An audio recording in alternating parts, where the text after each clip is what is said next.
Insights is back. This is your host of Insights, Eric Hacopian. And this week, we're going to be covering three specific topics. The latest of Aliyev's aggressions in the Sunni region. The second one has been the topic of this talk of the rapprochement, this Turkish-Armenian diplomatic rapprochement that's been the talk of the last few days. And lastly, we're going to look back at the debacle in Afghanistan, about the victory of the Taliban and what it means regionally and what it means for Armenia specifically. Let's start with what's going on in the Sunni region and what was actually happening a couple of days ago. There's a primary road, it's called the Ghapan-Goris Highway, which was for 2 days closed by Azeri forces in the area, using an excuse of an imaginary stabbing that never happened. Let me talk about the background of why Azeri forces are even have any access to this Ghapan-Goris Highway. Obviously, the vast majority of this highway is in what is Armenian proper territory. There were small sections of it that were built during a time in which Armenia controlled the areas next to Sunik in what is recognized to be Azerbaijan proper. This was built in the years that we controlled those areas. After these areas were given back to Azerbaijan at the end of the war, there were small sections of these highway that were protected by Russian peacekeepers that guaranteed access to everyone, both Armenian and international traffic to go through that area. While this is going on, there is construction going on as we speak to create byways and alternatives to using those small sections that are in Azeri territory. So these issues can never repeat themselves again. But I think we need to see this in the context of the bigger picture. This constant harassment, imaginary attacks, is an effort by the Baku regime, the Aliyev regime, to keep this heat up on the Artsakh issue. Whether it is on this border or that border, incursions here, starting fires here, there's a pattern. And what they're trying to do, and we need to be very clear about this, is trying to, at a time where they think they're at the greatest advantage, to force upon us agreements or concessions from us that in normal times we would not give. And essentially, they want a final status issue on Artsakh, which frankly is not realistic and is not going to happen. Underlying this, and I think this is one of the key things for us to see and understand, is a very distinct unhappiness with the Russian role in this dispute. If you look at the rhetoric coming out of the Aliyev, the Baku regime, and the Aliyev controlled press, and all of the press in Azerbaijan is controlled by Aliyev, the language and rhetoric has taken a distinct anti-Russian take. They are complaining that Russia is not really a peacekeeper, there's actually a defender of the Armenian communities of Artsakh, which to an extent is actually true. There's actually some analogies here. They're going to be rather uncomfortable analogies for the Aliyev regime. If you look at the rhetoric coming out of Baku, it's very much like what we used to see from President Mikhail Saakashvili in Georgia prior to 2008, in which when Saakashvili, in a bit of delusion, or what he was promised by different forces in the West, thought it was a good idea to try to take back regions of Georgia, Abkhazia and Ossetia, that are not in the control of the Georgian government by military force. This did not end very well. After initial successes, 3 or 4 days later, Russian troops were in the outskirts of Tiflis. Obviously, there's a big, huge difference between President Saakashvili and Ilham Aliyev. Ilham Aliyev is the son of a KGB colonel.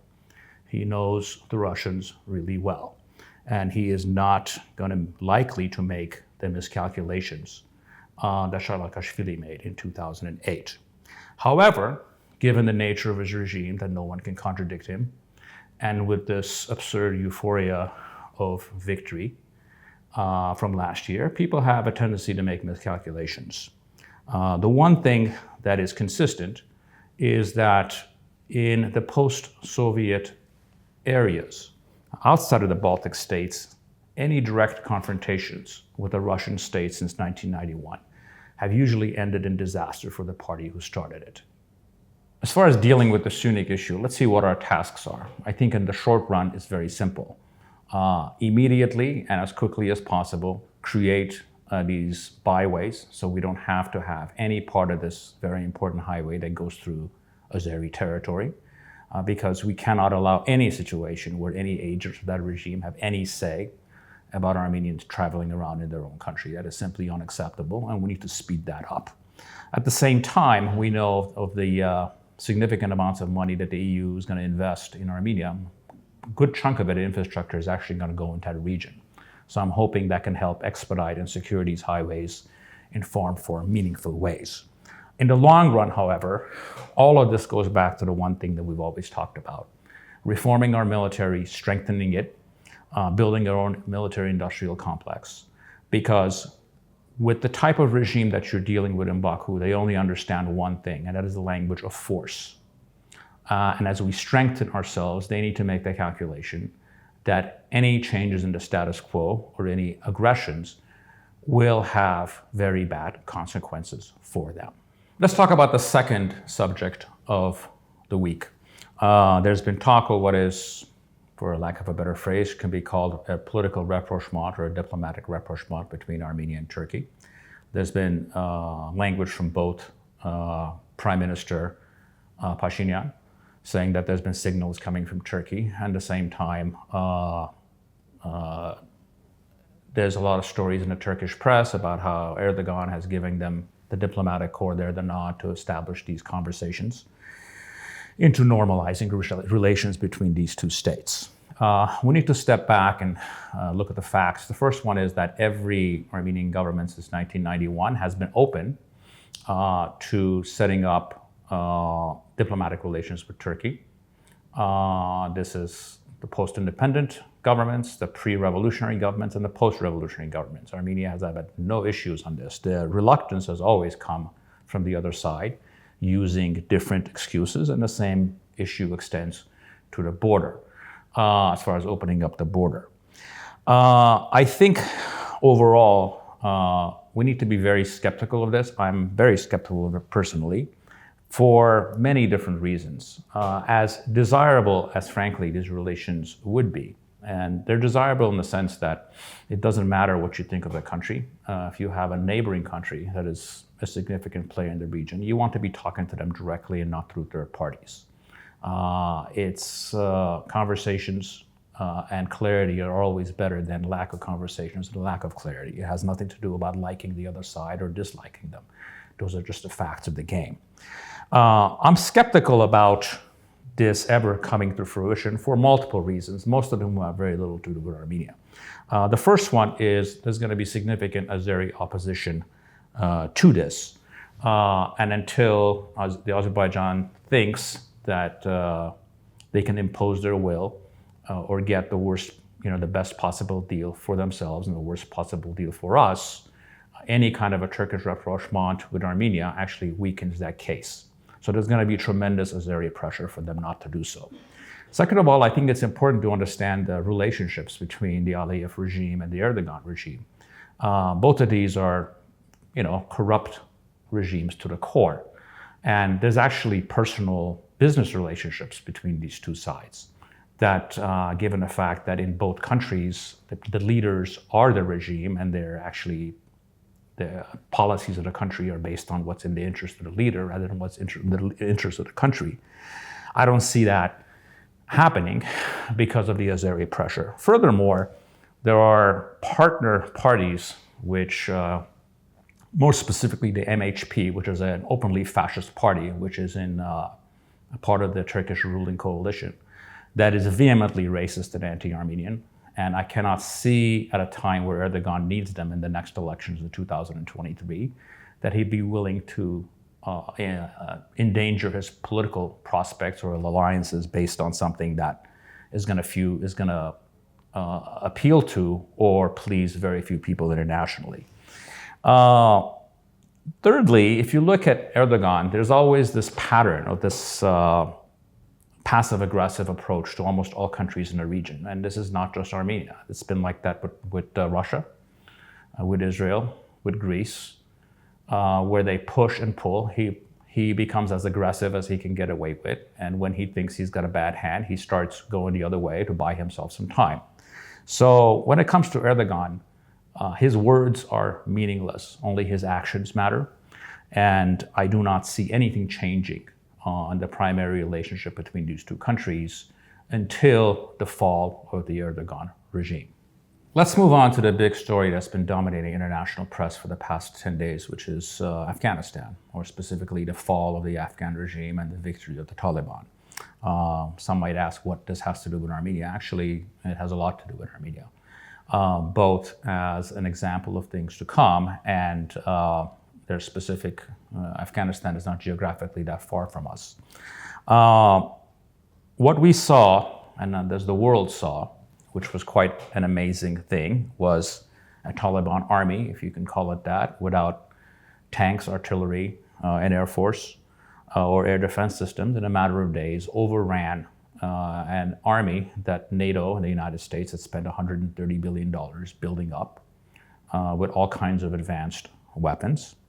And in short order, the Taliban, most of them uneducated, refugee kids from the refugee camps of Pakistan, ended up making NATO and its primary country, the United States, looking like a pitiful giant. Looking at the impact of this in Armenia, I think in the short run it's going to be refugees, and I'll tell you why. There's a distinct lack of appetite in Turkey for another refugee wave, and Turkey is the primary source, access route to Europe for most Afghans. Refugees are actually all refugees from the Middle East.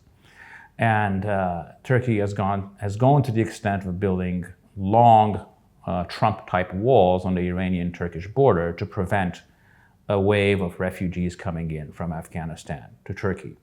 If you look at the map, and with the general chaos that Iraq is, if you can't get into Iran, there's only two places for you to go. And that is if you want to go to Europe. And you're going to go north. You're going to go into Armenia, or you're going to go into Azerbaijan. Most likely into Armenia, is because Armenia has a very liberal entrance regime for countless different reasons. And I expect if the situation in Azerbaijan goes out of control, in Afghanistan goes out of control, we're going to see a wave of refugees going in different directions in the world, and it's certainly going to have an impact on us. The other lesson, which I think is critical, is Afghanistan is not an anomaly. It's a especially dysfunctional country. In some ways, it really isn't a country. It's a collection of tribes that are in some geographic location. But if you look at the world of the next 20 years, there's going to be plenty of other Afghanistans. If you look at all of the countries between Armenia and China and all the countries from the Middle East, there are probably 5 or 10 countries that sometime over the next 15 or 20 years are going to have state collapse for different reasons, whether it's global warming related issues, and more specifically in this area, decarbonization, which is going to dramatically lower income levels in a lot of countries in this region. So what we're really seeing here is a glimpse of the future, and it's not a particularly attractive one. So what's the lesson for us? The primary lesson for Armenia, period, is in the long run, if you want to win a war, the one thing that you really wish your enemies to be is to be corrupt. And when you look at the Afghan government itself, it was exceptionally corrupt, driven by it actually, to the extent when the president left the country, fled the country, it's reported that he left carrying bundles of $160 million in cash. But this corruption is not simply an Afghan phenomenon. It was actually very much a Western phenomenon. Western contractors, NGOs, and other outfits, mercenary companies, stole billions of dollars in projects that never happened, were greatly overpriced. And essentially, you had $2 trillion spent on a country with very little impact. And why is that? It's because corruption of all kind essentially has a feedback loop with incompetence. The more corrupt the system is, in the long run, the more incompetence you have in the system. That is the lesson that we learned last year, and that's the lesson that the world learned this year. Thank you for joining me in this week's edition of Insights.